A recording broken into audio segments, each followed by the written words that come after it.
반갑습니다. 한묵나 매일 성경 2월 7일 마태복음 9장 1절에서 13절의 말씀을 통하여서 하나님께 주시는 지혜와 지식으로 말씀이 깨달아지고 그 말씀을 가지고 삶을 사는 저와 여러분 되기를 간절히 소망합니다. 말씀 잘 읽어 오셨나요? 우리 같이 말씀 보겠습니다.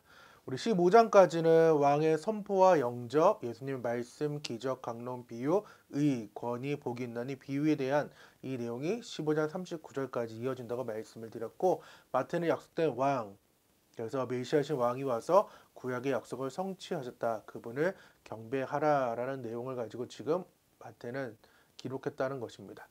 오늘 본 단락 즉 마태복음 9장 1절 13절은 두 번째 섹션의 마지막 세 번째 기적으로 시작한다. 두 번째 섹션은 마태를 부르심과 금신 논쟁으로 마무리될 것이다. 중풍병자를 고치시는 사건에서 마태는 마가복음과 누가복음의 동일 기사를 상당히 축약해서 소개한다. 특별히 예수의 제사하는 권세가 중심 주제로 등장한다. 또한 종교 지도자들과의 논쟁이 수면에 드러나면서 예수의 권위는 계속해서 강조되고 예수가 오신 목적이 구체화된다. 죄인과 의인에 대한 당시 유대교에 만연했던 기준과 예수의 기준이 첨예하게 대조된다. 이 기준은 지금 산상수훈에서도 대조되고 있다는 상황을 우리는 좀 함께 보았습니다.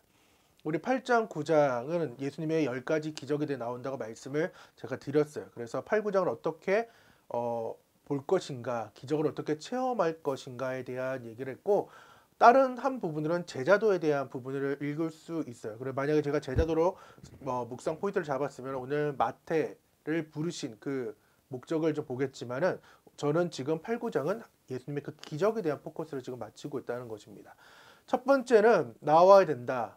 그를 고백해야 된다. 믿어야 한다.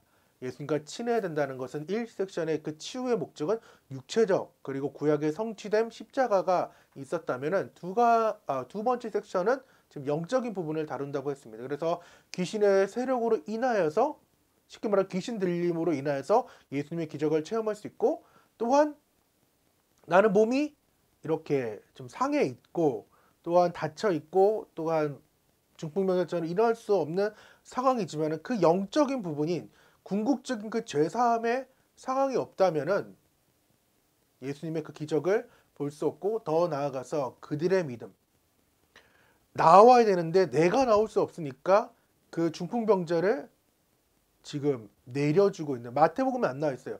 지붕을 뚫고 내려주는 그들의 믿음이 있었다는 거죠. 또한 우리가 함께 보았던 돼지떼가 몰살했던 것이 바다, 풍랑했던 곳이 바다, 통제되지 않은 것이 바다였지만 통제되는 곳으로 바뀌었다는 그 예수님의 사건이 이제는 좀 더 이제 확장되고 있다는 것입니다. 자연을 통제하고 귀신을 제어하는 권위에 이제는 제사하는 권위가 더해진다. 즉 예수님이 오신 목적이 제사하는 권세, 즉 영혼 구원, 우리를 죄에서 구원하는 그 목적을 이제 뚜렷하게 나타내고 있다는 것입니다. 예수님 자연만 통제하네? 아니, 귀신 들린 자도 통제하네? 이젠 더 나아가서 우리 궁극적인 문제까지 해결하는 예수님이라는 거죠. 근데 이 죄사함의 권세는 당시 유대인들에 의해서는 하나님만 가능했던 거예요. 즉 그러니까 예수님과 하나님은 같다라는 공식이 성립돼 버린 거죠. 그것을 예수님은 숨기지 않으시고 이제 세상에 알리십니다.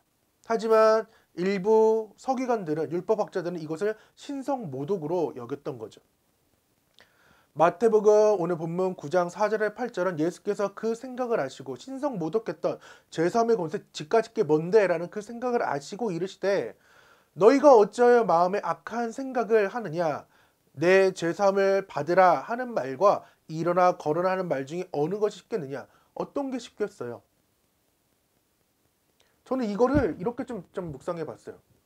누구한테 집사님, 성도님, 가족들한테도 내가 기도할게 라는 그 말과 진짜 기도하는 그 일은 달라요. 즉 제3의 권세는 몰라요. 지금 마음속이나 어딘가 당장 죽은 것도 아니고 이 사람이 죽어서 그들이 어디로 간지 볼 수 있는 것도 아니지만은 일어나 걸어라 하는 것은 진짜 현실적인 지금 눈에 보이는 그 현상이잖아요. 그러니까 어느 것이 둘 중에 쉽겠느냐라고 얘기하면서 나는 어려운 걸 택하겠다라고 예수님 말씀하고 있습니다.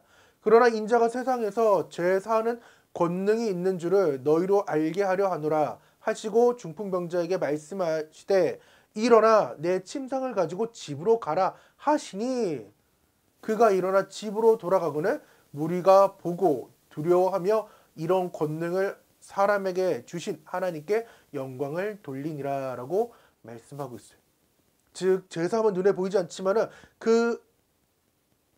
더 예수님 입장에서는 더 쉬운 문제죠. 뭐 제사함의 문제 더 쉽지만은 오히려 치유하는 사건이 계속 일어났잖아요. 오히려 그것을 현장을 보여줌으로써 내가 제사함의 권세가 있다는 걸 더 역설적으로 지금 보여주고 있다는 것입니다. 좀 여담이지만은 예수님께서 제사함을 선포했던 대상들이 오늘 나오지 않았지만은 지붕을 뚫고 옮겨져 온 중풍병자. 이거는 지금 다른 복음서에 합쳐서 지금 주석가가 이렇게 적어놨고 또한 예수님의 발 아래 향유를 부은 여인도 있고 가늠하다 붙잡힌 여인 이게 두 개 달라요. 가늠하다 붙잡힌 여인과 예수님 발에 향유를 부은 여인과 같다라는 생각이 있는데 둘 다 다른 여인입니다. 예수님을 부인한 베드로도 있고요. 십자가상에 달린 행악자 중에 한 명. 오른쪽 왼쪽으로 해서 오른쪽으로 얘기하는데 그건 영화 때문에 그렇고 성경은 정확하게 어디에 있다고 얘기하지 않습니다. 그래서 행악자 중 한 명이 맞고요. 예수님을 십자가에 못 박은 사람들에 대해서도 제사함을 선포하셨다는 것입니다.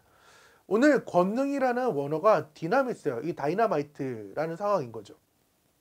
이제 폭발적인 힘 이거를 말하는데 이게 지금 원어적으로는 권세예요.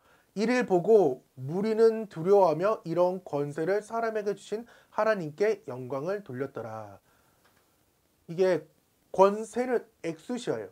제가 이 원어를 재작년에 이렇게 좀 공부하면서 되게 좀 와닿던 비유가 제 나름대로 분데스 아우토바의 그 독일의 고속도로가 생각이 나더라고요.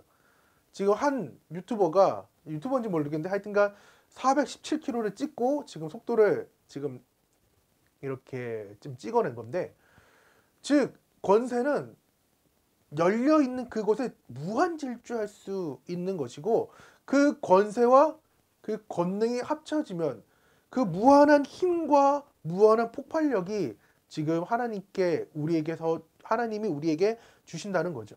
그것이 계속해서 지금 이어지는 즉 육체적으로든 영적으로든 하늘과 땅의 모든 권세, 권능은 예수님께 있다는 것을 우리가 지금 알게 되었고 장차 이후에 지금 이제 우리는 받았죠. 성령 충만함으로 받은 것을 묘사하고 있다.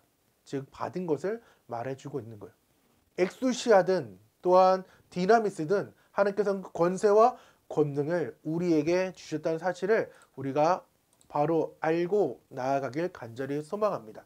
여러분에게 지금 1섹션과 2섹션에서 말하고 싶은 것은 예수님의 그 권능과 권세를 우리에게 주셨으니까 우리도 사용하며 살아가라. 무한한 질주의 그 노선에 우리를 그러한 길을 닦아주셨고 또한 그 길만 어떻게 사람 걸어갈 수 없잖아요.